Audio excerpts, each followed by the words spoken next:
Today we're going to cover safe chute handling while operating your mixer truck.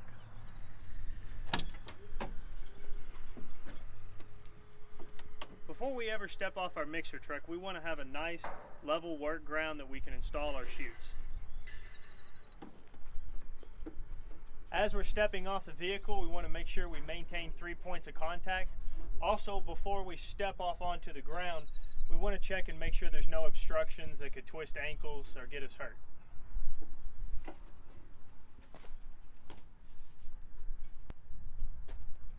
First thing before we pick up any chutes is we want to walk out, survey the site from ground level, and also flip down our main chute before we grab any chutes off the rack.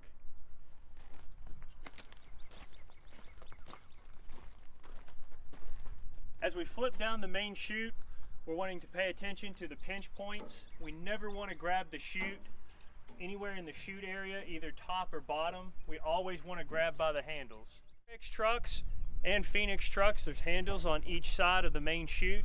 On an Oshkosh truck, there's a handle here. Make sure we use the handles, and as we go to flip it down, we want to use the handles the whole way. After flipping over our main chute, we are now ready to put the rest of the chutes on. We'll start out by removing our safety cable. Before we ever pick up the first chute, we want to have good posture. That means being squared up to what we are picking up. We want to be square to what we're picking up. We want to bend with our knees, lift with our legs. We're not lifting with our back. We also want to watch pinch points when we're picking up the chutes. Never touch from the bottom or from the top. We always want to grab from the sides.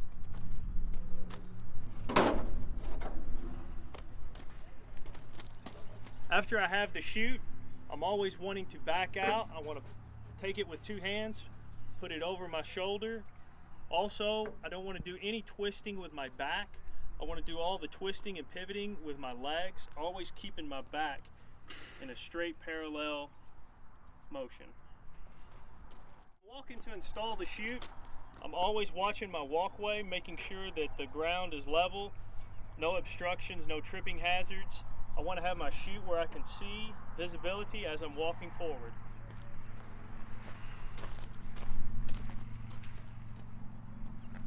Before we get ready to hang our second chute, we want to use the controls on the outside of the cab to raise our current chute up to a more ergonomic level where it's easier for us to hang our second chute. If the job requires more chutes, we're going to follow the same procedure that we did for the first chute.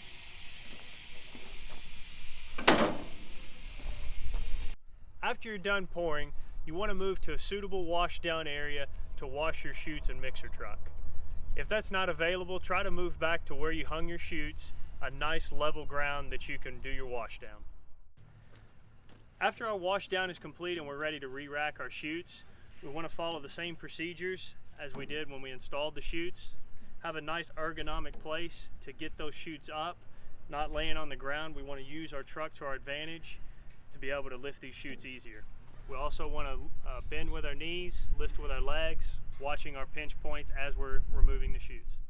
As we lift our chutes off and we pick them up to put them on our shoulder, we want to make sure that we have 2 hands also distributing the load across of our shoulder to help. As we get ready to re-rack the chutes onto the truck, we want to mind our pinch points again. Also, we want to get as close as we can to our rack, as square as possible. Also, bending with our knees and setting down the chute with our legs.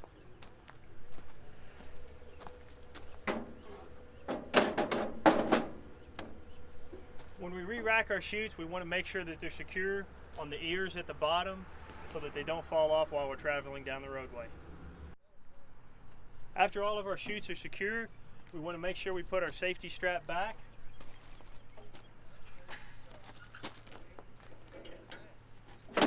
Check that our chutes are secure and we're ready to leave the job site. This concludes today's safety video. Work safe and remember that safety is everyone's responsibility.